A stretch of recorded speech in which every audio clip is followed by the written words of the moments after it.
have exactly 7 seconds. 7 seconds. 7 seconds. That is the entirety of the window you have to make a first impression when you meet someone new. It's basically nothing. Right. It's incredibly brief. Think about it. It's barely enough time to take a deep breath, register the other person's face, and, maybe notice the background noise in the room. Yeah, but your brain is doing so much work in that tiny window. Exactly. In that microscopic window of time, the human brain is hardwired to make this sweeping cascade of judgments. It decides who you are, how competent you seem, and honestly, whether you are someone they even want to continue talking to. It's a high-stakes moment for sure. It really is. So welcome to today's deep dive. We are unpacking a topic that, well, it might seem basic on the surface, but it's actually this psychological tightrope. We are giving you the ultimate guide to mastering the perfect English self-introduction. And this isn't just about vocabulary. No, not at all. Our sources today have provided a framework that acts as a strategic toolkit. It's designed to help you sound natural, confident, and genuinely approachable in literally any scenario. Whether you're walking into a new office or, popping up on a pixelated video call. Exactly. And I know you were looking at the sheer volume of data surrounding this topic. It's wild. Oh, it really underscores those high stakes we were just talking about. When you look at the research from global language platforms, self-introduction is the absolute #1 searched English learning topic for beginners worldwide. Number 1, over grammar and travel phrases. It outranks everything. Grammar drills, business vocabulary, ordering at a restaurant, all of it. And the reason for that massive global interest is that introducing yourself is, well, it's the ultimate vulnerability. That makes so much sense. You're putting yourself out there. Right. You are taking your complex, multi-layered identity and trying to compress it into a completely new linguistic operating system. And for a language learner, knowing the actual words usually isn't the real barrier. Then what is it? The nerves. It's the cognitive load. When that 7-second clock starts ticking, your heart rate elevates, your working memory shrinks, and your brain just abandons complex grammar in favor of basic survival. Wow, fight or flight kicks in over saying hello. Exactly. That is why the largest language platforms focus on this specific skill to hook students. It provides an immediate sense of control in a highly stressful social environment. And I imagine that sense of control is precisely why the source material doesn't suggest memorizing some creative, unique speech for every single occasion. No, that would just add to the cognitive load. Right. Instead, it advocates for a very rigid 5-phrase foundational toolkit. It's essentially about building muscle memory so that when your brain is maxed out by nerves, you have this reliable default to fall back on. The script you don't even have to think about. Exactly. So let's examine the architecture of this toolkit, starting with the absolute bedrock phrase, which is, my name is. My name is. Now, for an audience that already knows English, spending time on my name is might sound a little, overly simplistic. Sure, it sounds basic. But there is a very specific mechanical reason the sources highlight this structure over simply saying, I am. Yeah, that mechanical advantage really comes down to the linking verb is. The word is. Right. When you are nervous, the brain often tries to rush to the most important piece of data, which is your actual name. You just want to get it out there. Exactly. But your name might be completely unfamiliar to the listener's ear, especially if you're in an international setting. That's a really good point. If they've never heard the name before, they might miss it if you say it too fast. Precisely. So by using the complete structure, my name is, you are essentially building a highly predictable runway. That tiny 2-letter word acts as a structural glue. It signals to the listener's brain to pay attention. It tells them, get ready. The definitive piece of information you are waiting for is arriving right now. Like a drum roll? Kind of, yeah. Establishing that solid, grammatically complete foundation from your very first breath sets this subconscious tone of competence and clarity. It gives the listener that crucial split second to tune their ear to your voice before the vital information drops. That makes so much sense. It's a small detail with a huge impact. Okay, so once you've established who you are, the immediate next question forming in the other person's mind is usually about your background. Where are you from? Naturally. And the sources offer a really interesting tweak for how to deliver this with phrase number 2. The phrase is, I'm originally from. The word originally is the key there. It really is. Yeah. Adding that single word completely changes the texture of the introduction.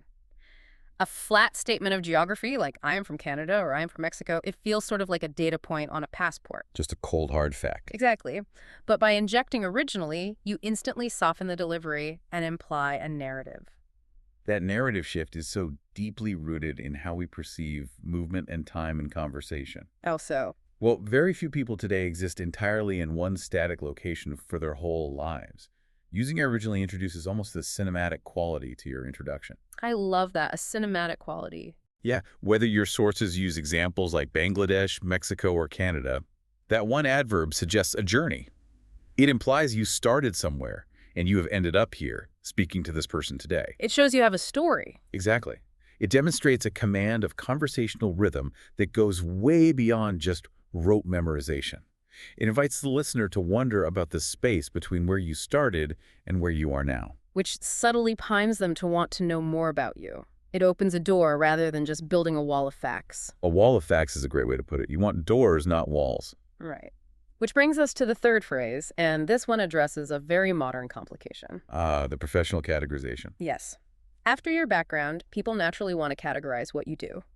The toolkit uses the framework, I work as a, or I'm a student of. Highly strategic phrasing. It really is, because in today's gig economy, people often have multiple jobs or side hustles or these highly complex corporate titles that honestly don't translate well across industries, let alone languages. Try translating Senior Vice President of Omnichannel Synergies into casual conversation. Exactly. It just doesn't work. So providing a functional category is a well-documented psychological strategy for easing social friction. When you use a plug-and-play formula, like I work as a software developer or I'm a student of engineering, you are completely bypassing the need for the listener to understand the intricate hierarchy of your specific company. You're just handing their brain a recognizable bucket to place you in. Right. The phrasing, I work as a, is linguistically protective. Protective how? It prevents you from attempting to directly translate a clunky or confusing job title from your native language. And we've all seen how that can derail the momentum of an introduction. Oh, absolutely. You get bogged down explaining what your company actually does, and the whole energy of the introduction just dies. You lose the 7-second magic. Keeping the momentum alive is vital, especially as we move into the fourth phrase, which is where you finally get to inject some personal flavor. Lockout. Yes, the phrase is, in my free time, I enjoy. However, the source material places a massive flashing warning sign right next to this phrase regarding a specific grammatical trap. The trap of the gerund. The gerund. Yes, and a gerund, for those needing a quick refresher, is simply a verb that has been modified to function as a noun, usually by adding ing at the end. So running, swimming, reading. Exactly. And the sources are absolutely adamant about this. After the verb enjoy, you must universally use that ing form. You have to say, in my free time, I enjoy reading, or I enjoy playing football, or I enjoy watching movies. Because the alternative is incredibly jarring. It is. If someone says, I enjoy play football or I enjoy watch movies, it sounds like hitting a wrong note on a piano. That's a perfect analogy. It instantly disrupts the flow of the conversation. And that disruption happens because you are colliding two base verbs together without any sort of structural buffer. You are asking the listener's brain to process two separate actions simultaneously. Enjoy and play. Right. The gerund, the ing form, solves this by turning the second action into a concept. Oh, I see. You aren't saying you are actively playing right now. You are saying you enjoy the concept of playing. That makes perfect sense. So securing this rule in your mental toolkit is non-negotiable because it's such a high-frequency phrase. You will use it in almost every introduction.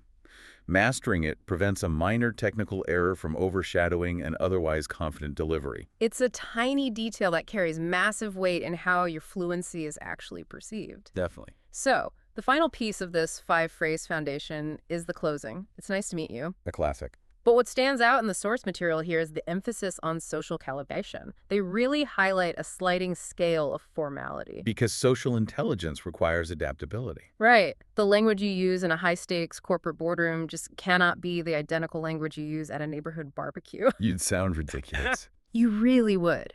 So having variations in your toolkit from the formal, it is a pleasure to meet you, to the highly casual, great to meet you, allows you to tune your introduction to the environment.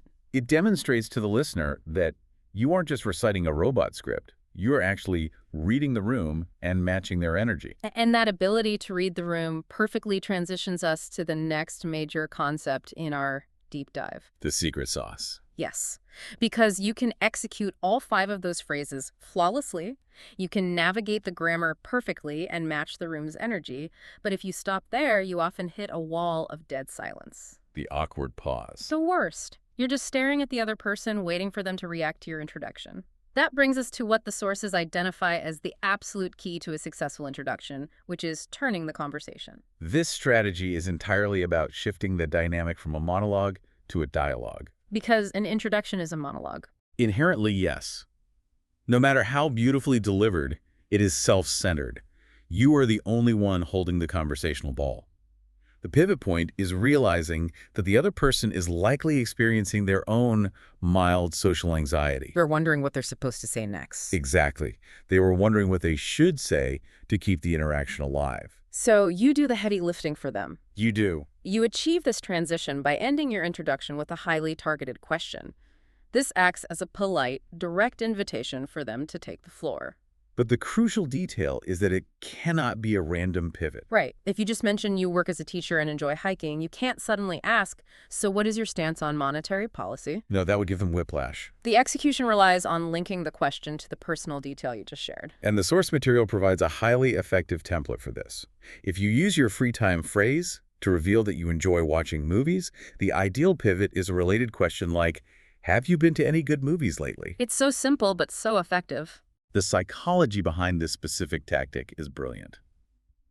By connecting your question directly to a hobby you just introduced, the conversation flows organically. You remove the pressure from the other person to invent a topic out of thin air. Exactly. You've given them a prompt, shown interest in their perspective, and smoothly transferred the conversational burden. You essentially build a bridge and then you just invite them to walk across it. I liked it. It transforms an awkward encounter into a flowing dialogue instantly. However, navigating this transition isn't without its risks. No, it is not. The sources dedicate a significant portion of their guidance to a minefield of common mistakes. And honestly, knowing what not to say is arguably more protective than knowing the right phrases. Oh, without a doubt. So let's walk through these 4 major traps, starting with trap number 1, which is dropping the as. We touched on the importance of my name is earlier, but dropping the linking verb is such a prevalent error, it really requires its own spotlight. People do it all the time. They do. Saying, my name Ryan or my name Emma, using our hypothetical names here, Sure. it causes the entire sentence structure to collapse in English. This is a classic case of mother tongue interference. Because other languages don't need the linking verb. Exactly. In many languages, a linking verb just isn't necessary to connect a subject to an identity. So learners naturally map their native grammatical structures directly onto English vocabulary.